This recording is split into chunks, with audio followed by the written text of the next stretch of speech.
దేవుని వాక్యంలో 1 కొరింథీ 11వ అధ్యాయం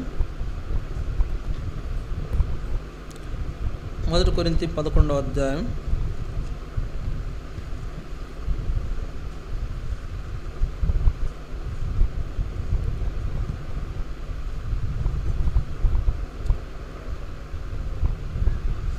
26 వచనం చదువుదాం. 1 కొరింథీ 11వ అధ్యాయం 26 వచనం, 26-27 వచనాలు చదువుదాం. మీరు ఈ రొట్టెను తిని ఈ పాత్రలోనిది త్రాగునప్పుడెల్లా ప్రభువు వచ్చు వరకు ఆయన మరణమును ప్రచురించుదురు. కాబట్టి ఎవడు అయోగ్యముగా ప్రభువు యొక్క రొట్టెను తినునో లేక ఆయన పాత్రలోనిది త్రాగునో వాడు ప్రభువు యొక్క శరీరమును గూర్చియు రక్తమును గూర్చియు అపరాధి అగును. ప్రభు సహాయం కొరకై చిన్న ప్రార్థన చేద్దాం. కళ్ళు మూసుకోండి, తల వంచి. ప్రేమగల తండ్రి, పరిశుద్ధుడైన దేవాన్ని స్తోత్రాలు. సమయంలో మరొకసారి బలవర్తమానంలో మీ సహాయమును కోరుతున్నాము. మీరు సహాయపడుతూ రండి, మీరు మాట్లాడుతూ రండి. మీ వాక్య ప్రకారం బలలో పాలు పొందినట్లు మమ్మల్ని సిద్ధపరచమని ప్రార్థిస్తూ మీరే మా ముందు నడిపించండి. మీ దాసునిగా నన్ను మరుగుపరిచి మీ ప్రజలతో మాట్లాడండి. వినగల చెవి, గ్రహించుకునే మనసు ప్రతి ఒక్కరి దయచేయండి. యోగ్యమైన విధానంలో బలలో పాలు పొందినట్లు ప్రతి ఒక్కరిని సిద్ధపరచమని యేసు ప్రభు నామమున స్తుతించి ప్రార్థిస్తున్నాం తండ్రి, ఆమేన్. పిల్లలు, ఇక్కడ చదివిన ఈ మాటల్లో పాత్ర, ఆ పాత్రలోనిది మీరు త్రాగుడి. ప్రభువు శరీరమని ఏం చేయాలా? 26వ వచనంలో మీరు రొట్టెను తిని ఈ పాత్రలోనిది త్రాగునప్పుడల్లా ప్రభువు వచ్చే వరకు ఆయన మరణమును ప్రచురించుదురు. కాబట్టి ఎవడు అయోగ్యంగా ప్రభు యొక్క రొట్టెను తినునో లేక ఆయన పాత్రలోనిది త్రాగునో వాడు ప్రభువు యొక్క శరీరమును గూర్చి రక్తమును గూర్చి అపరాధి అగును. కాబట్టి ఆ పాత్రలోనిది మనం పాలు పొందేటప్పుడు ఏం చేయాలా? యోగ్యమైన వారుగా, అర్హమైన వారుగా పాలు పొందాలి. అర్హమైనటువంటి పాత్ర అది మన కొరకై ప్రభు ఏర్పరిచిన పాత్ర. ఆయన అర్హుడు, మనల్ని విమోచించడానికి అర్హుడు. మన పక్షంగా ఆయన చేసిన కార్యములు బట్టి ఆయన అర్హుడుగా ఉన్నాడు. అయితే మనము మన జీవితాల్లో ఆయన పాత్రలో పాలు పొందు నిమిత్తమై మన జీవితాల్లో ఎలాంటి అనుభవంలో ఉండాలో వాక్యంలో మరి కొన్ని మాటలు మనం జ్ఞాపకం చేసుకోవాలి. అపోస్తుల కార్యములు 9వ అధ్యాయం, దయచేసి చూడండి, కొన్ని మాటలు జ్ఞాపకం చేసుకుంటాం. అపోస్తుల కార్యములు 9వ అధ్యాయం 15వ వచనం. అపోస్తుల కార్యములు 9వ అధ్యాయం 15వ వచనం. అందుకు ప్రభువు, నీవు వెళ్ళుము, అన్ని జనుల ఎదుటను రాజుల ఎదుటను ఇజ్రాయేలీల ఎదుటను నా నామమును భరించుటకు ఇతడు నేను ఏర్పరచుకొనిన సాధనమై ఉన్నాడు. కానీ ఇక్కడ ఒక రాయబడిన మాటల్లో ఒక వ్యక్తిని గురించి మాటలు రాయబడ్డాయి. ఒక వ్యక్తిని గురించి మాటలు రాయబడ్డాయి. ఏంటా మాటలు? ఎవరు ఆ వ్యక్తి? సౌలు అనేటువంటి ఒక వ్యక్తి గురించి మాటలు రాయబడ్డాయి. ఏమన్నాడంటే యేసు ప్రభు అక్కడ,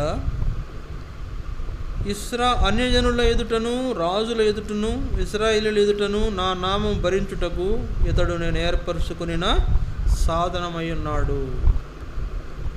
అంటే సాధనమై ఉన్నాడు అనే దగ్గర చిన్న అంకెవిషయం చూడండి. దాని కింద ఫుట్ లెటర్స్లో ఏమి రాయబడింది? పాత్ర అయి ఉన్నాడు. ఇతడు నేను ఏర్పరచుకున్న పాత్ర. కనుక సాధనము అనబడే మాటకు అర్థం ఏంటంటే పాత్ర. దేవుని కొరకైన ఒక పాత్రగా దేవుడు సౌలును ఏర్పాటు చేసుకుంటూ వచ్చాడు.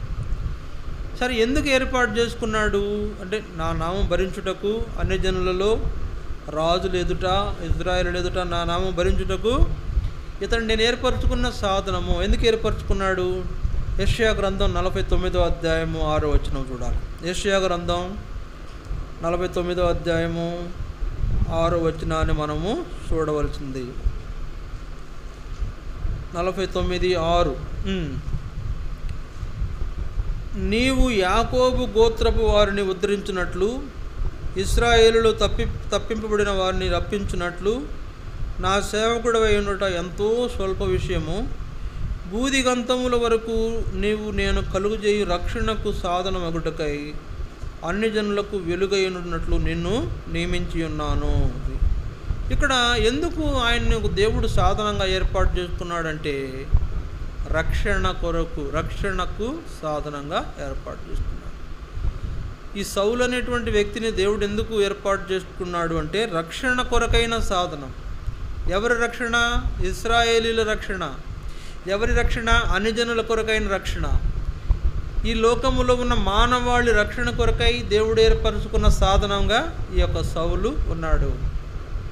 ప్రభు పాత్రలో పాలు పొందబోయే ముందు మనం ఎలాంటి అర్హత కలిగిన పాత్రలు ఉన్నామో మనం సరి చేసుకొని పాలు పొందే నిమిత్తము దేవుని వాక్యంలో ఈ మాటలను బట్టి దేవుని యొక్క సాధనాలుగా లేకపోతే ఆయన పాత్రలుగా దేవుడు ఎందుకు ఏర్పాటు చేసుకున్నాడో మనం ఈ మాటలను బట్టి గమనించవలసిన వారంగా మనం ఉన్నాం. నా నామమును భరించుటకై నేను ఏర్పాటు చేసుకున్న సాధన ఒకటంట, దేవుని నామాన్ని భరించడానికి, అందరి ఎదుట ఆయన నామాన్ని భరించడానికి. ఆయన నామమును భరించటం అంటే ఆయన నామాన్ని భరించడం అంటే ఆయన నామాన్ని మొయ్యాలి, ఆయన నామాన్ని తీసుకువెళ్ళాలి, ఆయన నామాన్ని సాటించాలి. ఆయన నామం లోకమంతటా కూడా విస్తరింపజేయడానికి మరి యేసు ప్రభువే ఏర్పాటు చేసుకున్న పాత్ర ఎవరంటే సౌలు. కనుక ఆయన అంటాడు, ఏమంటున్నాడంటే బూదిగంతముల వరకు నేను కలుగజేయి రక్షణకు సాధనముగా ఉండాలి. బూదిగంతములు అంటే చిట్ట చివరి మరి భాగం వరకు కూడా వెళ్ళాలి సువార్త. అందుకు ఆ సాధనంగా నువ్వు ఉండాలని నేను నిన్ను ఏర్పాటు చేసుకున్నాను. కనుక నా నామం భరించుడు కొరకైన సాధనముగా నీవు ఉండాలి, రక్షణ కొరకైన సాధనముగా నీవు ఉండాలి అని దేవుడు అక్కడ ఏర్పాటు చేసుకున్న రెండు విషయాలు మనకు జ్ఞాపకం చేస్తే, ఒకటి ఎవరిని గురించి? సౌలుని గురించి వ్రాయబడింది అపోస్తుల కార్యం 9:15లో. రెండవది యెషయా గ్రంథం 49:6లో వ్రాయబడిన ఈ మాట యేసు ప్రభువుని గురించి ప్రవచనం. యేసు ప్రభువుని గురించి ప్రవచనం. అందుకే ఆయన ఏంటంటే సర్వలోక మానవాళి పాప పరిహారార్థమై ప్రాయశ్చిత్తము చేశాడు, రక్షణ కార్యము జరిగించాడు.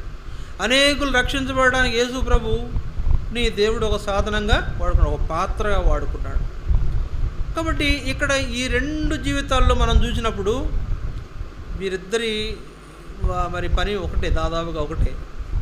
ఎందుకంటే ఇక్కడ సౌలుని మనం చూసినప్పుడు అన్యజనుల ఎదుట, రాజుల ఎదుట, ఇశ్రాయేలు ఎదుట, అంటే అందరి ఎదుట ఇతడు నామాన్ని భరించాలి, ఇతడు నా నామాన్ని భరించవలసిన వాడుగా నేను ఏర్పాటు చేసుకున్న పాత్ర.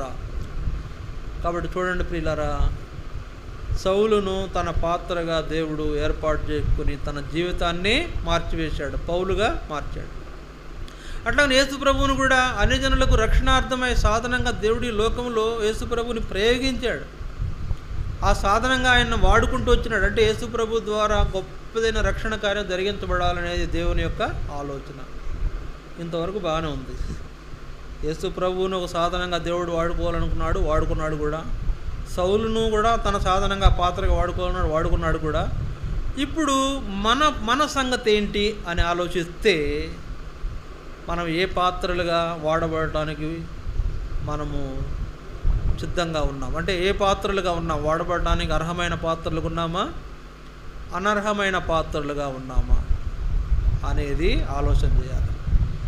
దేవుడు మనం ఏర్పరచుకున్నటువంటి ఉద్దేశం ఏంటంటే ఆయన కొరకైన సాధనాలుగా మనం వాడబడాలి.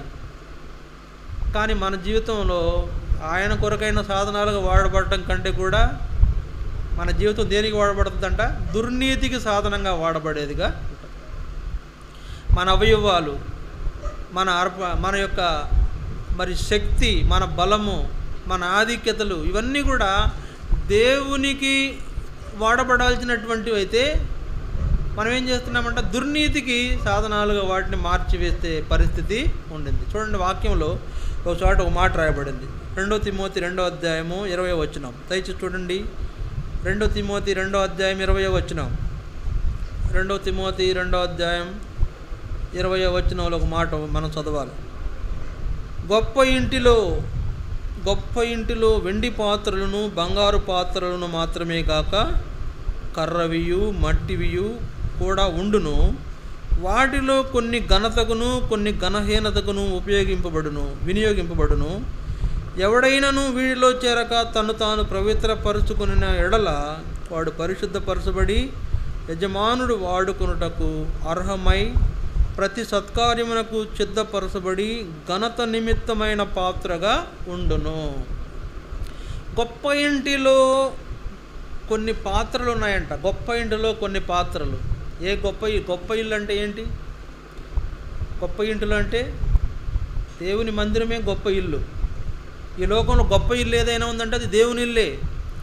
దేవుని ఇంటిలో మరి అన్నీ ఉంటాయి. అందువలన సమృద్ధి ఉంటుంది, దేవుని ఆశీర్వాదం ఉంటుంది, దేవుని ప్రజలు ఉంటారు, దేవుని ఆరాధన ఉంటుంది, దేవునికి ప్రార్థనలు జరుగుతాయి, దేవుని కార్యక్రమాలు జరిగే ఈ చోటు, పరలోక సంబంధమైన దేవునికి సంబంధించిన ఈ చోటు గొప్ప ఇల్లు.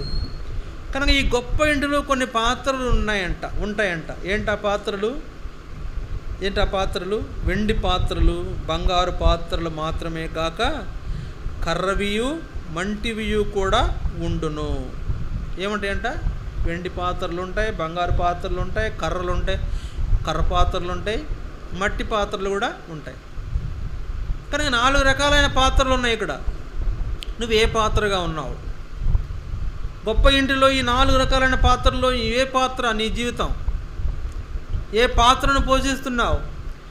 ఏ పాత్రగా నువ్వు ఇంట్లో వాడబడుతున్నావు? ఏ పాత్రగా అర్హత సాధించావు నువ్వు? అంటే ఏ పాత్రగా ఉండాలని కోరుకుంటాం? మనకు ఒకవేళ ఈ 4 పాత్రలు పెట్టి ఇదేది కావాలని ఏం కోరుకుంటాం మనం? ఈ 4 పాత్రలు బంగారం, వెండి, కర్ర, మట్టివి ఇక్కడ పాత్రలు పెట్టి మీకు ఏది కావాలో కోరుకుని తీసుకుంటే ఏం కోరుకుంటాం? బంగారం కావాలి కదా, బంగారు పాత్ర కావాలి నాకు. మట్టి పాత్ర అబ్బే లేదండి, పగిలిపోద్ది, వాడటానికి మనకు అంత బాగోదు. బంగారు పాత్ర అయితే బాగుంటుంది. కనుక బంగారానికి విలువ ఉంది కాబట్టి విలువైన పాత్ర అదే కోరుకుంటాం మనం. మట్టి పాత్రకు విలువ ఉండదు కాబట్టి దాన్ని కోరుకోము. కాబట్టి దేవుడు కూడా నీవు దేవుని ఇంటిలో బంగారు పాత్రలా ఉండాలని కోరుతున్నాడు. బంగారు పాత్ర, విలువైన పాత్ర. దేవుడు విలువైన ఒక పాత్రగా, ఒక సాధనంగా దేవుని ఇంట్లో నిన్ను ఉండాలని చూస్తున్నాడు. నిన్ను ఉంచాలని ఆయన విలువైన పాత్రగా చూడాలని ఆయన కోరుతున్నాడు. ఇప్పుడు మనం ఏ పాత్ర చెప్పండి? బంగారమా, వెండ, మట్టె, కర్ర పాత్ర అయినా ఒక రకంగా బెటరే కొంతవరకు. మరీ మట్టి పాత్ర అయితే ఏమైందంటే తుత్తునీలుగా అది కింద పడితే ముక్కలు అయిపోతుంది. ఏ విధంగా అంటే చూడటానికి బాగోదు, వాడటానికి కూడా బాగోదు. అందువలన మనం ఏ పాత్రగా ఉన్నామనే పరిశీలన చేసుకుంటే ఏ పాత్రకు ఉన్నాం చెప్పండి? ఏ పాత్రకు ఉన్నాం? నేను బంగారు పాత్రగా ఉన్నానని చెప్పగలమా? నేను వెండి పాత్రగానైనా కనీసం ఉండగలనని చెప్పగలమా? పోనీ లేదండి కర్ర పాత్రగానైనా నేనున్నాను, లేకపోతే మట్టి పాత్రగా నేనుంటే అది దేవునికి ఇష్టమైంది కాదు. అందువల్ల వీటిల్లో చూడండి, అక్కడ వ్రాయబడింది కొన్ని 20వ వచనంలో వాటిలో కొన్ని ఘనతకును కొన్ని ఘనహీనతకును వినియోగింపబడును అని వ్రాయబడింది. ఈ పాత్రల్లో కొన్ని ఘనతకు వాడతారు, కొన్ని ఘనహీనతకు వాడతారు. ఏంటి ఘనతకు వాడేది ఏంటి? మట్టి పాత్ర తీసుకెళ్ళి ఘనమైన సూట్లు పెడతారా? మట్టి పాత్ర తీసుకెళ్ళి ఎవడైనా ఘనత కలుగు చేస్తాడా? దానికి కుర్చీ చేసి దండ కూర్చోబెడతాడా? లేదు కదా. బంగారు పాత్ర, మేలిమి బంగారంతో కూడిన పాత్రనే ఘనపరిచి వాడుకుంటారు, దాన్ని భద్రపరుచుకుంటారు, దాన్ని గొప్పదిగా భావిస్తారు. కనుక అలాంటి పాత్ర వలన వాళ్ళకి ఏం కలుగుతుందంట? వాళ్ళకు కూడా ఏం కలుగుతుంది? ఘనత కలుగుతుంది. కనుక దేవుని ఇంటిలో ఒక ఘనమైన పాత్రగా నీవు ఉండాలంటే ఎలా ఉండాలంట? ఒక విలువైన పాత్రగా నీవు ఉండాలి. విలువైన పాత్ర యొక్క పని ఏంటి చెప్పండి? విలువైన పాత్రకి ఉండేటువంటి ఆధిక్యతలు ఏంటి చెప్పండి? ఆ పాత్ర అక్కడ ఉంటే ఆ యొక్క ఇంటికే గౌరవం, అవునా కదా? బంగారు పాత్ర అక్కడ ఉంటే ఇంటికే గౌరవం, ఆ యజమానికి గౌరవం. ఆ పాత్రకు ఆ ఘనమైనటువంటి స్థితి ఆ ఇంటికి, యజమానికి కూడా సంతోషాన్ని తీసుకొస్తుంది. ఇప్పుడు నువ్వు దేవుని ఇంట్లో వాడబడే పాత్రగా ఏ స్థానంలో మనం ఉన్నాము? విలువైన పాత్రగా ఉన్నామా? విలువ లేని పాత్రగా ఉన్నామా? ఘనత కొరకైన పాత్రగా ఉంటున్నామా? ఘనహీనత కొరకైన పాత్రగా ఉంటున్నామా? మట్టి పాత్ర, బంగారు పాత్ర ఏం చెప్తాం మనం? ఏ పాత్రలు అంటే ఏం చెప్తాం?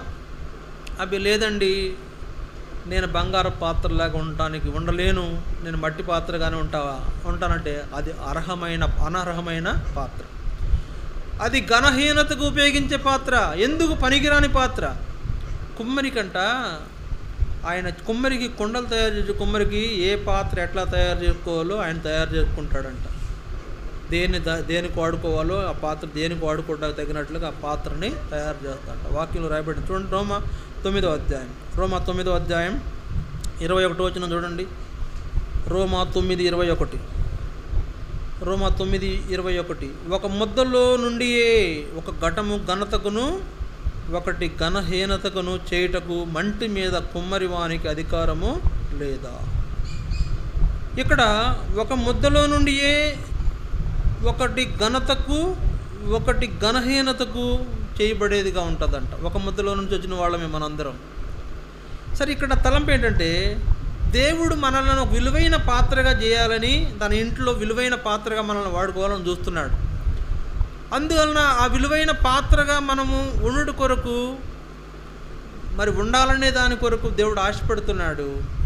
అయితే ఇక్కడ దేవుడు చేసినటువంటి కొన్ని ఘనతకు కొన్ని ఘనహీనతకు మరి నిర్ణయించబడతాయంట. అందువల్ల చూడండి 20వ వచనంలో ఏం రాయబడిందంటే, 20వ వచనంలో, అవును కానీ ఓ మనుషుడా, దేవునికి ఎదురు చెప్పుటకు నీవెవడవు, నన్నెందుకు ఇలాగు చేసితివని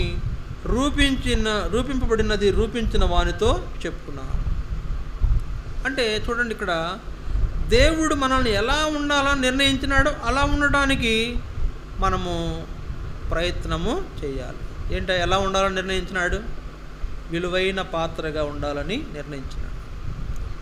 దేవుడు ఒకసారి నాతో మాట్లాడాడు, ప్రభువా, ఈ మందిరానికి నువ్వు ఎవరిని తీసుకొస్తావు? విశ్వాసులు కొత్త వాళ్ళని తీసుకురావాలి, ఎవరిని తీసుకొస్తావు, ఎలాంటి వాళ్ళని తీసుకొస్తావు అని ప్రార్థన చేస్తే దేవుడు ఒక మాట నాతో మాట్లాడాడు. చూడండి, యెషయా గ్రంథం 54వ అధ్యాయం. యెషయా 50 ఎలాంటి పాత్రలను తీసుకొస్తానంటే దేవుడు, యెషయా 54వ అధ్యాయము 12వ వచనం. యెషయా 54:12, 11-12 వచనాలు చూడండి. ప్రయాసపడి గాలివాన చేత కొట్టబడి ఆదరణ లేక ఉన్నదానా, నేను నీలాంజనములతో నీ కట్టడమును కట్టుదును, నీలములతో నీ పునాదులు వేయుదును, మాణిక్యమణులతో నీ కోట కొమ్ములను, సూర్యకాంతములతో నీ గుమ్మములను కట్టుదును, ప్రశస్తమైన రత్నములతో నీకు సరిహద్దులు ఏర్పరచుదును, నీ పిల్లలందరూ యెహోవా చేత ఉపదేశమునందుదురు, నీ పిల్లలకు అధిక విశ్రాంతి కలుగును. ఏ పాత్రలను తీసుకొస్తా అన్నాడు దేవుడు? ఏ పాత్రలు? నీలాంజనములు, నీలములు, మాణిక్యములు, సూర్యకాంతములు, ప్రశస్తమైన రత్నములు. ఎలాంటి పాత్రలను చేస్తా అన్నాడు దేవుడు? నీలాంజనములు, నీలములు, మాణిక్యములు, సూర్యకాంతములు, ప్రశస్తమైన రత్నములతో నేను నిన్ను అలంకరిస్తానని దేవుడు నాతో మాట్లాడాడు. నీకు ఇవ్వబోయే విశ్వాసులందరూ ఇలాంటి వాళ్ళే. మణులు, మాణిక్యాలు, వజ్ర వైడూర్యాలు లాంటి వాళ్ళు. డైమండ్స్ ఉన్నారా? డైమండ్స్ ఉన్నారా? ఇక్కడ ఒక డైమండ్ అన్న ఎదుగుతుంటే భూతద్దం పెట్టినా దొరకట్లే. ప్రశస్తమైన రత్నం వంటి వాళ్ళని నీకు ఇస్తా అన్నాడు దేవుడు. నీకు ఇవ్వబడేటువంటి పాత్రలు విలువైన పాత్రలు, అవి అర్హమైన పాత్రలను ఇస్తానన్నాడు దేవుడు. ఇక్కడ చూస్తే అన్నీ ఎలాంటి పాత్రలు ఉన్నాయంటే మట్టి పాత్రలు, తుప్పు పాత్రలు ఉన్నాయి. అంతేనా? మట్టి పాత్రలు, తుప్పు పాత్రలు, కర్ర పాత్రలు, విరిగిపోయే పాత్రలు, కర్రవి విరిగిపోతాయి కదా, మట్టి పగిలిపోతాయి, కర్రవి విరిగిపోతాయి. ఇలాంటి పాత్రలుగా మనముంటే అర్హులము కాదండి. దేవుడు నాకు ఇస్తానని చెప్పిన విలువైన ప్రశస్తమైన రత్నములు వంటి పాత్రలు ఎక్కడ? దేవుని గొప్ప ఇంటిలో, దేవుని ఇంటిలో వాడబడటానికి అర్హమైనటువంటి ఇలాంటి పాత్రల కోసం దేవుడు వెతుకుతున్నాడు. నువ్వు ఒక విలువైన పాత్రగా, విలువైన సాధనంగా ఉండాలని ఆయన ఆశపడుతున్నాడు. నీ యొక్క జీవితము ఆయన నామాన్ని భరించేదిగా ఉండాలని, అలాంటి సాధనముగా, అలాంటి పాత్రగా నీవు ఉండాలని ఆయన కోరుతూ ఉన్నాడు. నీవు రక్షణ కొరకైన సాధనముగా ఉండాలని దేవుడు కోరుతూ ఉన్నాడు. రక్షణ కొరకైన సాధనము. అలాంటి వాళ్లకు అర్హత దేవుడే కలుగజేసి వారిని అర్హులుగా చేస్తాడు. కనుక ఎక్కడున్నారండి ప్రశస్తమైన రత్నాలు? ఈ సూర్యకాంతాలు, ఈ మాణిక్యమణులు, ఈ నీలాంజనాలు, ఈ నీలాలు ఎక్కడున్నాయి అంటే దేవుడు అలాంటి వారుగా మనం ఉండాలని కోరుతున్నాడు. మన జీవితం ప్రశస్తమైనదిగా ఉండాలి, మన జీవితం విలువైనదిగా ఉండాలి, మన పని గొప్పదిగా ఉండాలి దేవుని మందిరంలో. అందుకు మన జీవితము అర్హమైనదిగా ఉండాలి, అర్హత కలిగిన జీవితంగా ఉండాలి. పాత్ర అంటే ఇలా ఇంత పాత్రలాగా మేము అయిపోమని కాదులే, కానీ నీ జీవితము దేవుని కొరకు వాడబడిన పాత్రగా ఉండాలి. నీ జీవితంలో దేవుని కొరకైనటువంటి గొప్ప విలువైన పాత్రగా నిన్ను చూడాలని దేవుడు కోరుతున్నాడు. నువ్వేమో ఇంకా మట్టి పాత్రగానో కర్ర పాత్రగానో ఉంటున్నావు. కాబట్టి గొప్ప ఇంటిలో గొప్ప పాత్రలే కావాలండి, ఉపయోగపడే పాత్రలు కావాలి. ఉపయోగం లేని పాత్రలతో ఇక్కడ ఏ పని జరగదు, ఇక్కడ ఏ విధమైన దేవుని కార్యాలు జరగవు. ఉపయోగపడేటువంటి పాత్రలు, ఉపయోగపడే సాధనాలుగా మనం ఉండాలి, దేవుని కొరకు వాడబడే సాధనాలుగా ఉండాలి. కొంత ఎలాంటి పరిస్థితి ఏర్పడిందంటే నేటి దినాల్లో దేవుడు ఒక మాట జ్ఞాపకం చేస్తున్నాడు. చూడండి, మత్తయి సువార్త 13వ అధ్యాయం. మత్తయి సువార్త 13వ అధ్యాయము 24వ వచనం నుంచి చూడండి. మత్తయి సువార్త 13వ అధ్యాయం 24వ వచనం. 24వ వచనం నుండి, ఆయన మరి ఒక ఉపమానం వారితో చెప్పెను. ఏమనగా, పరలోక రాజ్యము తన పొలములో మంచి విత్తనమును విత్తిన ఒక మనుషుని పోలి ఉన్నది. మనుషులు నిద్రించుచుండగా అతని శత్రువు వచ్చి గోధుమల మధ్యను గురుగులను విత్తిపోయెను. ఇక్కడ ఒక మనుషుడు ఏంటంట, పరలోక రాజ్యం తన పొలంలో మంచి విత్తనం విత్తిన ఒక మనుషుని పోలి ఉన్నది. పరలోక రాజ్యములో విత్తనం విత్తిన ఒక మంచి మనుషుని పోలి ఉన్నది. మనుషులు నిద్రించుండగా అతని శత్రువు వచ్చి గోధుమల మధ్యన గురుగులు విత్తి పోయెను. అంటే దేవుడు గోధుమలు గురుగులు ఉపమానం చెప్తే, యేసు ప్రభు, నేను గోధుమలనే విత్తాను, నేను గోధుమలనే ఇక్కడ నాటాను, గోధుమలే ఎదగాలని చూశాను, కానీ మధ్యలో గురుగులు వచ్చేసినాయి. గురుగులు అంటే ఏంటి, ఎలాంటివి? గోధుమలేమో ఆహారానికి పనికొస్తాయి, గోధుమలు మన యొక్క ఆహారానికి ఉపయోగించుకుంటాం. గురుగులు దేనికి పనికిరావు. గురుగులు వాటిని ఏం చేస్తారంట, వాటిని కోసి కట్టలు కట్టి బయట పడేసి దాన్ని కాల్చి వేస్తారంట. గురుగులు దేనికి పనికిరావు. ఒక రకంగా కలుపు మొక్కలు లాంటివి అనుకుందాం, కలుపు మొక్కలు లాంటివి. ఒక పంట వేసినప్పుడు ఆ పంట ఏదైతే విత్తామో అది పండితే మనకు లాభమే. పక్కనే కలుపు వచ్చినప్పుడు ఏమైందంటే మన పంటను నాశనం చేసి మన పంట నష్టపోయేదానికి కారణమవుతుంది. అట్లనే దేవుడు గోధుమలుగా మనల్ని ఇక్కడ విత్తాడు, కానీ కొన్ని గురుగులు కూడా వచ్చేసినాయి. నేను గోధుమలు విత్తాను కదా, గురుగులు ఎక్కడి నుంచి వచ్చినాయి? అక్కడ 26వ వచనంలో, మొలకలు పెరిగి గింజ పట్టినప్పుడు గురుగులు కూడా అగుపడెను. అప్పుడు ఇంటి యజమాని దాసులు అతని వద్దకు వచ్చి, అయ్యా, నీవు నీ పొలములో మంచి విత్తనం విత్తితివి కాదా, అందులో గురుగులు ఎక్కడి నుండి వచ్చినవని అడిగిరి. నువ్వు మంచి విత్తనం వేసావు, నువ్వు మంచి విశ్వాసం కలిగినటువంటి వారిని ఇక్కడ తీసుకొచ్చావు, కానీ వారిలో కొందరు అవిశ్వాసం గల వాళ్ళు కూడా చేరారు.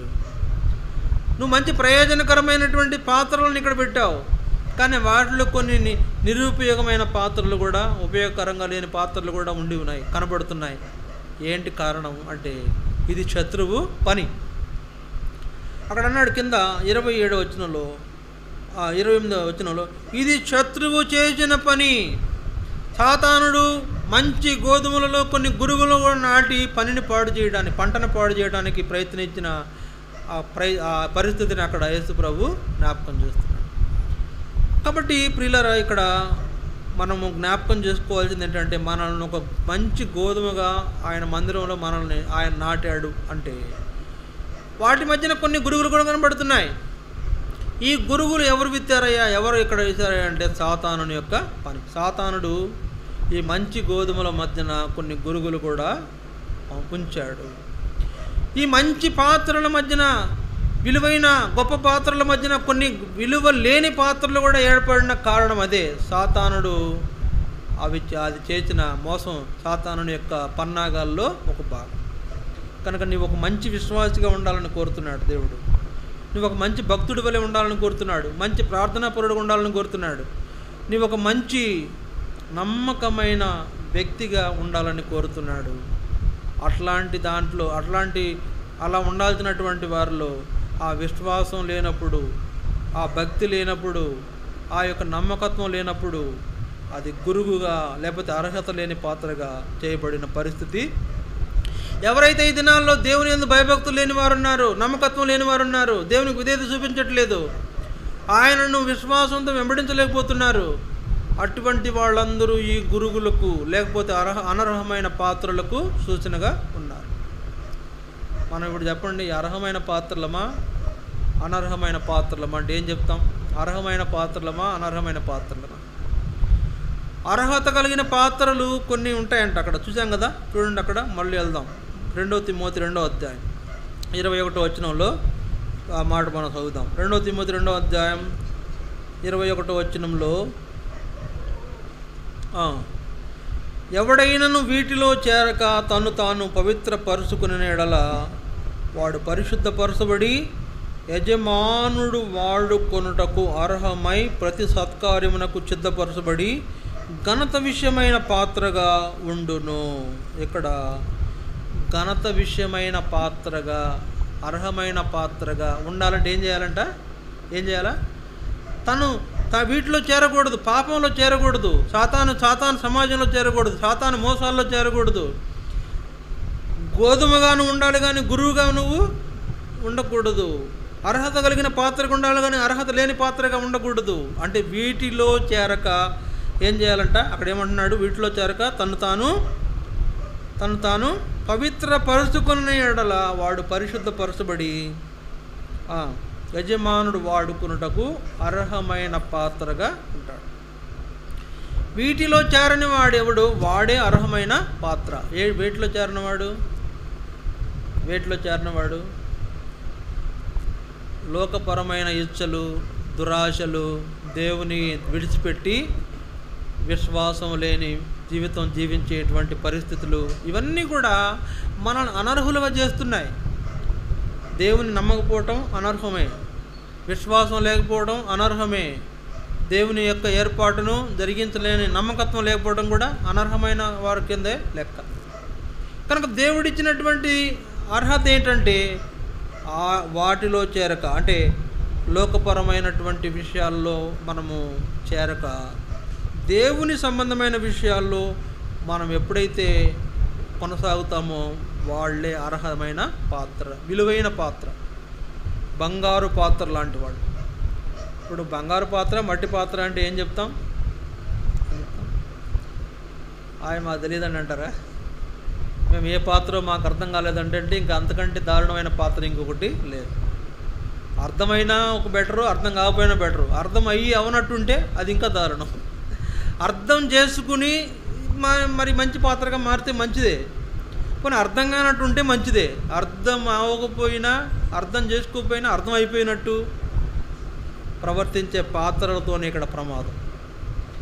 కాబట్టి ఏ పాత్ర, ఏ సాధనంగానూ మనం దేవునికి ఉపయోగకరంగా ఉంటున్నాం. అర్హమైన పాత్రగా ఉండాలంటే ఎలాంటి వాళ్ళు అర్హమైన పాత్రలకు ఉంటారు? చూడండి, ఒక మాట దేవుని వాక్యంలో రాయబడింది. మనం దేవునికి ఒక వాడబడే మంచి సాధనంగా ఉండాలంటే మొదట ఏం చేయాలా?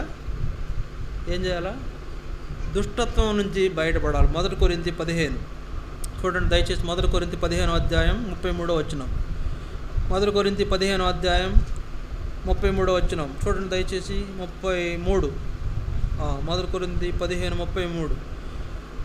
మోసపోకుడి, దుష్ట సాంగత్యము మంచి నడవడిని చెరుపును, నీతి ప్రవర్తన గలవారే మేలుకొని పాపము చేయకుడి, దేవుని గురించిన జ్ఞానము కొందరికి లేదు, మీకు చిగ్గు కలుగుటకై ఇట్లు చెప్పుచున్నాను. మోసపోకుడి, దుష్ట సాంగత్యము మంచి నడవడిని చెరుపును. దుష్ట సాంగత్యము మంచి నడవడిని చెరుపును. మోసపోవద్దు. దుష్టత్వము లేదా దుష్టునితో సహవాసము నీ సాక్ష్యాన్ని పోగొడుతుంది. నువ్వు దేవుని వాడబడే అర్హమైన పాత్రగా ఉండకుండా తొలగిపోయేటువంటి వ్యక్తి అయిపోతావు. దుష్ట సాంగత్యం మంచిది కాదు. శత్రువు యొక్క ఏర్పాటులో నీ జీవితం ఉండటం మంచిది కాదు. సాతాను మోసాల్లో నువ్వు చిక్కుకోవడం మంచిది కాదు. శత్రువు నేను పలు విధాలు మోసం చేసి నిన్ను అటు ఇటు తిప్పుతుంటే నువ్వు కూడా మంచిది కాదు. చూడండి, దుష్ట సాంగత్యం మంచి నడవడిని చేరుకును. అందువల్ల ఏం చేయాలంటే నీతి ప్రవర్తన గలవారే మేలుకొని పాపము చేయకూడదు. దేవుణ్ణి గురించి జ్ఞానం కలిగిన వాళ్ళు ఇలా ఉంటారు. నీతి ప్రవర్తన కలిగిన వారు మేలుకుంటారు, పాపం జోలికి వెళ్ళరు, పాపమును చెయ్యరు, పాప సంబంధమైనటువంటి వారితో వారి సహవాసము ఉండదు. ఈ రోజుల్లో మన జీవితాల్లో మనం ఎందుకు దేవునికి అర్హత కలిగిన పాత్రగా ఉండలేకపోతున్నామంటే మన దుష్టత్వాన్ని బట్టే, దుష్ట స్నేహాలను బట్టే, సాతాను సంబంధంగా ఉండడం బట్టే, మన జీవితాల్లో సాతాను వెంబడించే మన మోసపరచబడేటువంటి ఆ పరిస్థితుల్లో చిక్కుకోబట్టే మనము మన యొక్క జీవితంలో అర్హమైన పాత్రగా ఉండలేకపోతున్నాం, వాడుకోవడానికి తగిన పాత్రగా ఉండలేకపోతున్నాం. దేవుడిని ఇక్కడ వాడుకోవాలనుకుంటున్నాడు, ఒక విలువైన పాత్రగా వాడుకోవాలనుకుంటున్నాడు. నిన్ను విలువైన వ్యక్తిగా భావించడం దిక్కొచ్చాడు. విలువైన వ్యక్తిగా, ఒక పాత్రగా నిన్ను ఇక్కడ ఉంచాలని ఆయన కోరుతూ వచ్చాడు. ఆ విలువైనటువంటి ఆధిక్యతను కోల్పోయి నీ పాత్రను నువ్వే ఘనహీనంగా మార్చుకుంటూ మట్టి పాత్రగా మారిపోతున్నావు, విరగ్గొట్టబడే పాత్రగా మారిపోతున్నావు, పగిలిపోయే పాత్రగా మారిపోతున్నావు. ఇప్పుడు బంగారు పాత్రగా నువ్వు మార్చబడాలంటే ఏం చేయాలంట? నీతి ప్రవర్తన గలవారై మేల్కొని పాపము చేయని వారిగా ఉండాలి, యథార్థమైన జీవితం ఉండాలి, దేవుని కొరకైన రోషం ఉండాలి, పట్టుదల ఉండాలి, ఆయన వెంబడించడం కొరకైనటువంటి గొప్పదైన సంకల్పము నీకు ఉండాలి. అది లేకపోతే నువ్వు ఆయన వెంబడించలేవు, నీతిని జరిగించలేవు, దుర్నీతికి సాధనాలుగా నీ జీవితము మారిపోతుంది. అందుకే రోమా 6వ అధ్యాయం దయచేసి చూడండి. రోమా 6వ అధ్యాయము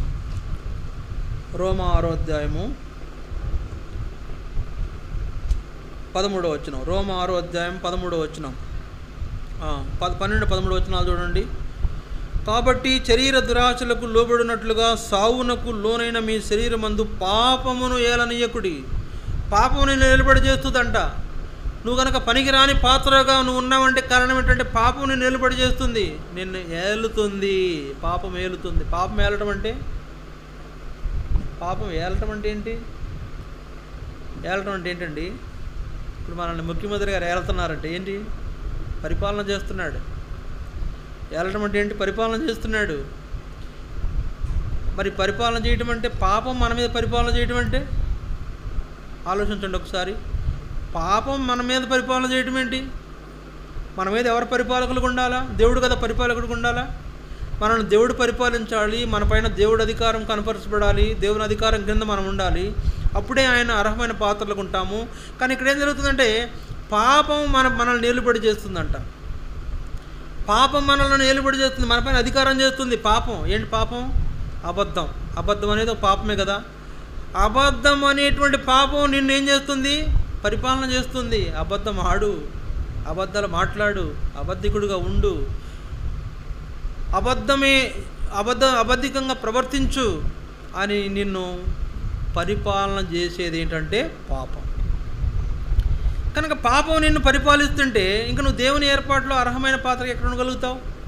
పాపానికి సంబంధించిన పాత్రగా మారిపోతావు, అర్హత లేని పాత్రగా మారిపోతావు. అందువల్ల ఇక్కడ ఏమంటున్నాడంటే మీ శరీరమందు పాపమును ఏలనీయకుడి, మరియు ఆయన మీ అవయవములను దుర్నీతి సాధనములుగా పాపమునకు అప్పగించకుడి. మీ అవయవాలను దుర్నీతికి సాధనాలుగా మార్చొద్దు. మీ ఆలోచనలు, మీ నోరు, మీ కన్నులు, మీ చెవులు, మీ చేతులు, మీ దేహం దుర్నీతి సాధనాలుగా ఉంటే అది దేవుడు అనుకునే అర్హమైన పాత్ర కాదు. కనుక మన సాధనాలు దుర్నీతి సాధనాలుగా పాపమునకు అప్పగింపబడకుండా ఏం చేయాలంట? మృతుల్లో నుండి సజీవులం అనుకుని మిమ్మల్ని మీరే దేవునికి అప్పగించుకొనుడి. మీ అవయవములను దేవునికి సాధనములుగా దేవునికి అప్పగించుకొనుడి.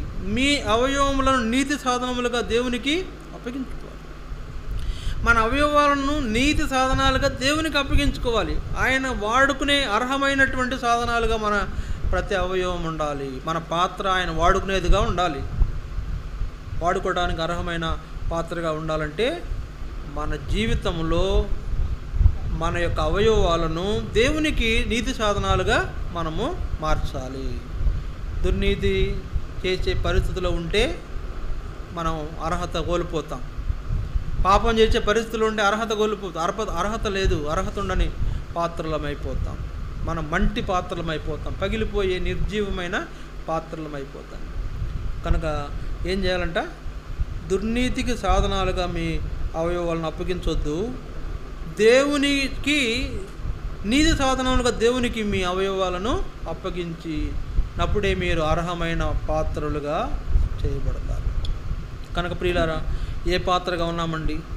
ఏ పాత్రగా ఉంటున్నాం? కొందరు ఇలా ఉంటారు. ఎలా ఉంటారు? 2 తిమోతి 3వ అధ్యాయము 5వ వచనం దయచేసి చూడండి. 2 తిమోతి 3వ అధ్యాయము 5వ వచనం. 2 తిమోతి 3:5 పైకి భక్తి గలవారి వలె ఉండియు దాని శక్తిని ఆశ్రయించని వారున ఇందురు, ఇట్టి వారికి విముఖుడవై ఉండుము. పైకి భక్తి గలవారి వలె ఉండి దాని శక్తిని ఆశ్రయించని వారు ఉంటారంట కొందరు. ఇలాంటి పాత్రలు దేవునికి పనికిరావు. భక్తి కలిగిన పాత్రలు ఉండాలి. యోగ్యత కలిగినటువంటి పాత్రలుగా ఉండాలంటే భక్తి కలిగిన పాత్ర, భక్తి కలిగిన జీవితం, యథార్థత కలిగిన జీవితం, ఏ విధంగా దేవునికి లోబడి జీవించడం అవసరమో అలాంటి జీవితం కలిగినటువంటి వాళ్ళుగా మనం చేయబడినప్పుడే ఆయన పాత్రలుగా, అర్హమైన పాత్రలుగా మనల్ని చేసుకుని ఆయన తన కొరకై వినియోగించుకుంటాడు. దేవుని కొరకు వినియోగించబడాలనేది, మన జీవితం ఆయన కొరకు వినియోగించబడాలనేది కోరుతున్నాడు దేవుడు. మనమేమో మన జీవితాన్ని ఆయనకు వినియోగించకుండా మన జీవితాన్ని అపాత్రంగా చేసుకున్నాం, అంటే అనర్హమైన పాత్రగా చేసుకుంటున్నాం, నష్టపరుచుకుంటున్నాం. అందువల్ల గొప్ప ఇంటిలో విలువైన పాత్రగా నీవు ఉండాలంటే దుర్నీతి నుండి తొలగిపోవాలి, దుష్టత్వం నుండి తొలగిపోవాలి, మోసాల నుండి తొలగిపోవాలి, అబద్ధాల నుండి తొలగిపోవాలి, భక్తిహీనత నుండి తొలగిపోవాలి, సాతాను చేతుల్లో నుంచి ముందు బయటపడాలి, పాపంలో నుంచి బయటపడాలి. అలాంటి అనుభవంలోనే దేవుడు నిన్ను అర్హమైన పాత్రగా వాడుకుంటాడు. అలాంటి వాళ్ళే, అర్హమైన పాత్రలుగా చేయబడిన అనుభవంలో ఉన్న వాళ్ళే ప్రభు బిడ్డలు, ప్రభు కొరకైనటువంటి సాధనాలు. అటువంటి వారుగా మనం చేయబడి బలలో పాలు పొందాలనేదే ప్రభు కోరుతున్నాడు. కనుక ఇలాంటి అనుభవం కలిగి ఉంటాం. ఏ పాత్రగా ఉన్నామంటే ఆయనకు తగిన పాత్రగా ఉన్నాము అంటేనే బలలో పాలు పొందాలి. అనర్హమైన పాత్రగా ఉంటే మనం పాలు పొందడానికి, బలలో పాలు పొందడానికి మనకు వీలు ఉండదు. కాబట్టి ఏం చేయాలి? ఇప్పుడు అయ్యా, పగిలిపోయిన నన్ను నీ పాత్రగా వాడుకో, విరిగిపోయిన పాత్రగా ఉన్న నన్ను సరిచేసి వాడుకో, అర్హమైన పాత్రగా నన్ను మార్చు, బంగారు పాత్రగా నీ ఇంటిలో నన్ను చెయ్యి అని ప్రభువుకు అప్పగించుకుంటాం. యోగ్యమైన విధానంలో బలలో చేయవేస్తాం. మోకరించండి, వాక్యాన్ని ఆధారం చేసుకుంటాం, బలలో మనం యోగ్యంగా పాలు పొందుతాం. మోకరించండి.